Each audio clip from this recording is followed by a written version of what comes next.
Bonsoir à tous, c'est Steve avec vous ce soir après cette happy hours de folie. Eh bien oui, ce soir on va discuter un peu plus sérieusement et on va accueillir Nazim qui fait partie de l'association Les Rêves de Kenza. On va toute cette semaine vous parler de cette association car samedi il y a un gros événement de leur part. Nazim, bonsoir. Bonsoir Steve. Comment vas-tu? Ah bah, ma foi, je vais très bien. Merci Steve de penser à moi. Donc on va renouveler un petit peu le truc alors, Steve, alors. Mais Comme on avait fait exactement, cet été. exactement comme on a fait cet Mais été. comme t'es trop fort, mec. Franchement, Steve, ça me touchait énormément. Et toi donc, tu es quand même le seul à m'avoir fait pleurer à l'antenne. T'inquiète, c'est pas fini. Là, je Non, prépare.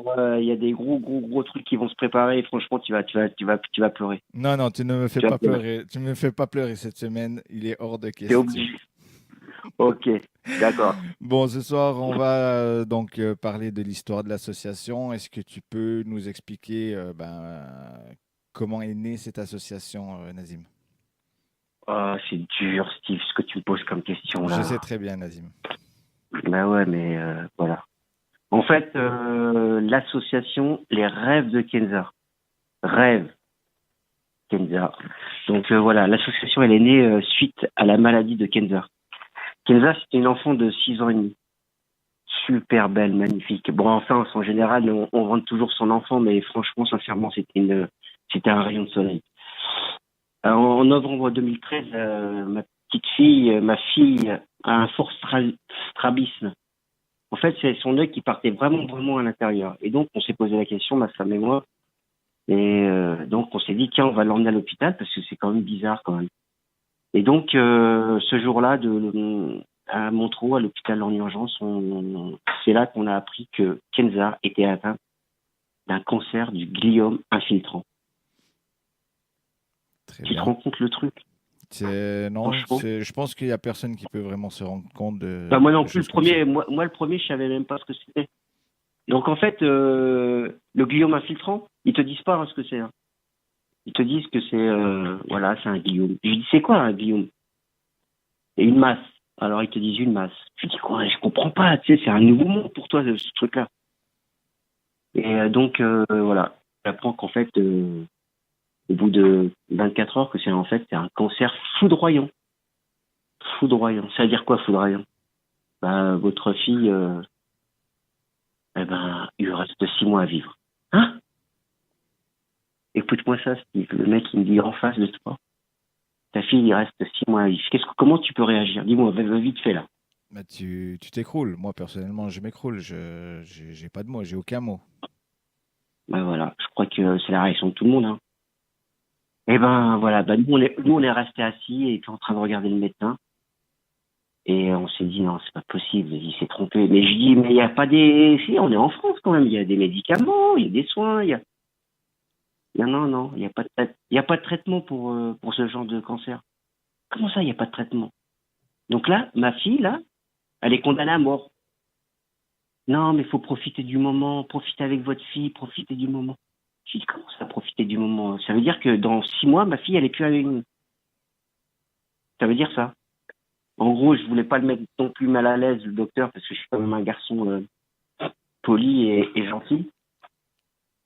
Donc, eh ben, on s'est dit, ma femme et moi, on est descendu boire un café, il était 3 heures du matin, et on s'est dit, qu'est-ce qu'on fait? Tout de suite, on s'est dit, Kenza, on va lui faire on va lui faire le maximum pour elle.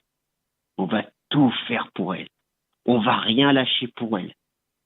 Tout va tourner autour d'elle. Tout. Et on va monter une association. Je téléphone à ma sœur à 4 heures du matin.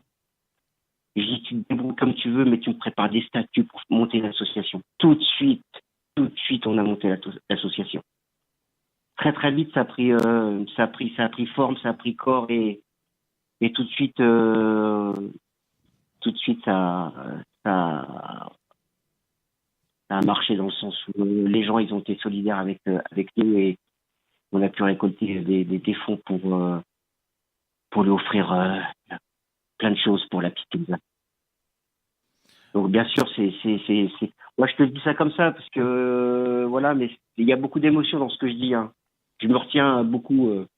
Tout à fait, je sais comment tu es, Nazim, il y a aucun souci. Donc c'est de là qu'est partie l'association. Ouais, On va dire que vous avez très vite récolté des fonds pour Kenza, pour pouvoir lui réaliser ses rêves, tout simplement. ouais, des rêves d'enfant, de son âge, des rêves de petite fille, une petite fille de 6 ans et demi voilà, qui peut rêver à avoir des beaux voyages, des belles robes, des beaux spectacles, des bijoux, des restaurants. Ouais, comme voilà, une petite fille vivante qui aimait bien la musique, qui aimait bien la danse. Voilà, donc et jusqu'au bout, elle a continué toutes ses activités malgré la maladie, malgré son handicap, elle pouvait pas marcher. Elle s'est battue, mais franchement, une battante. Franchement, c'était un modèle du genre. Et nous, parents, quand tu vois une fille comme ça, qui s'est battue jusqu'à la fin, est-ce que tu peux lâcher? Non, t'as pas le droit de lâcher. Donc, t'es en droit, c'est ton devoir de continuer. Et c'est ce que vous avez fait. Et c'est ce qu'on fait, et ce qu'on continue de faire, et puis on emmène beaucoup de gens avec nous et qui nous suivent, et ça nous motive encore plus. Et vous prenez de plus en plus d'ampleur, vous faites énormément de choses comme cet été avec le tour à vélo pour pouvoir sensibiliser En, du monde, par ouais, exemple. en fait, on a décidé de faire une traversée de la France. C'est un truc de fou, quoi, la traversée de la France en vélo. Pourquoi on l'a fait? Pourquoi? Je sais pas. Sincèrement. En fait, c'était un challenge qu'on s'était lancé, Hervé et moi, et puis le truc, c'est un truc de fou quand même, hein.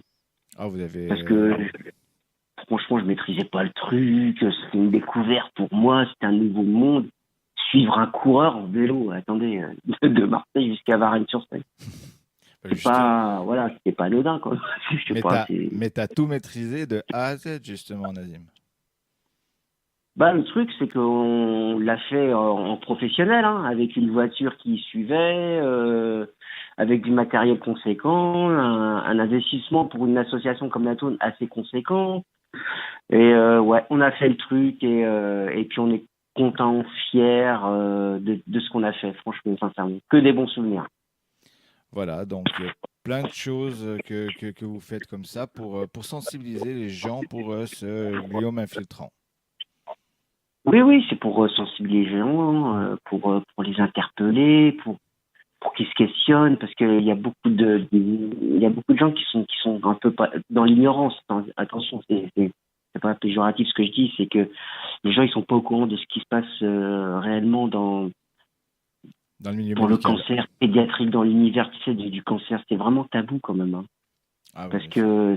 que non, il y a des choses qui se passent qui sont pas forcément bons pour le grand public, donc il y a des choses qui se disent pas trop. Tu sais, quand tu dis à un médecin qui te dit qu'il y a pas de traitement pour guérir votre fille, c'est qu'il y a quelque chose qui va pas quand même dans ce pays. Hein, je dis pas que il y a quand même les fonds qui sont pas alloués aux conséquences pour le cancer pédiatrique. Ça, c'est- tu sais combien il y a de pourcents d'investissement qui est alloué pour la recherche pédiatrique? 2%. 2%. 1,8 exactement. Maintenant, c'est 1,8 exactement. On l'arrondit à 2, mais c'est pas 2 exactement, hein. 2%. Hein. On va être gentil avec eux. 2%. Et tu crois qu'avec 2% pour la recherche pédiatrique, en sachant qu'il y a plus de 1500 cas par an d'enfants atteints de cancer pédiatrique en France. Et en sachant que dans les années à venir, ce chiffre va doubler, il va doubler dans les 2 ans à venir. Moi, j'ai pas de mots pour. Ça fait froid dans le dos, c'est révoltant qu'on se retrouve tout Non, mais, seul comme ça, quoi. non, mais le pire dans l'histoire, le pire. Ok, c'est des chiffres, 2%, nanani, recherche pédiatrique. Le pire dans l'histoire, c'est quand tu vois ton enfant dépérir et que tu es impuissant devant ça. Toi, tu ferais tout pour ton enfant. Tu la veux toujours en bonne santé, mais quand tu vois ton enfant qui peut plus marcher, qui peut plus manger, qui peut plus parler, et tu dis purée, c'est quoi ça, mince, on peut rien faire, parents. parents, comme on est, on peut rien faire. Et il y a rien, il n'y a pas de traitement. Et les gens, les médecins, les infirmières te regardent et te disent leur impuissance. C'est ça qui fait mal. C'est ça qui fait mal. C'est sûr. Ben voilà, du coup, cette association qui a pris de l'ampleur, qui a continué, du coup, vu que vous êtes encore là. Ça fait combien de temps que vous êtes en place, Nazim? Alors, 2014, 2014, on est à Donc combien? ça fait 5 ans. 2019? Ça fait combien? 5 ans. Voilà, 5 ans. 50 combats. 50 combats de 50 combats, 5 ans d'énergie, 5 ans De lutte, 5 ans de de prospection. lutte, 5 ans de temps passé auprès des enfants malades, pendant les familles, et voilà, il y a plein de choses. Ben, tout ça, on en parlera Euh, demain avec Keltoum, bien évidemment, hein. On parlera de pourquoi ça a continué, pourquoi vous avez continué, qu'est-ce que vous faites exactement. Et tout ça, ça viendra demain. ok. Parce que vous faites énormément de choses. Vous vous arrêtez jamais. Non, parce que on n'arrête jamais parce que la maladie, elle s'arrête pas.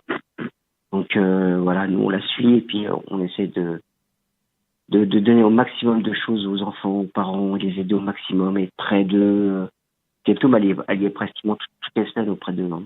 Donc faut pas l'oublier le travail qu'elle fait avec l'association Les Rêves de Kenza et sincèrement je lui tire le chapeau parce que franchement c'est très très très très difficile. Tout à fait. En fait, on a eu aussi un petit prix, tiens, récemment, on a eu un petit prix, l'association du cœur. Vous vous rendez compte? L'association du cœur. Pourquoi?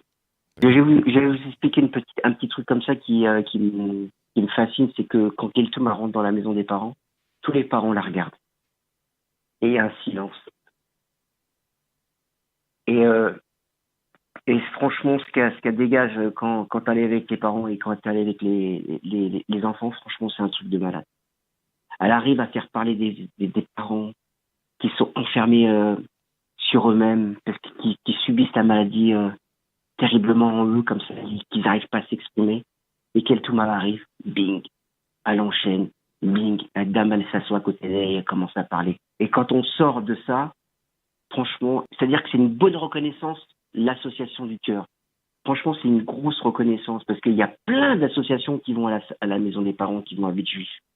Mais il y a très très peu. Je dis pas qu'il y en a pas. Hein. Je dis qu'il y en a très peu qui font le travail que quelqu'un fait, que l'association fait les rêves avec nous. Ça, faut le savoir. Parce que elle est dans le dur. Ça veut dire dans le dur, ça veut dire voilà, elle a un certain recul. Kenza, elle est en Keltoum. Donc voilà, elle vit en elle. Et franchement, ce qu'a fait Keltoum, je la respecte énormément. C'est par rapport à ça et au bien d'autres choses, bien sûr.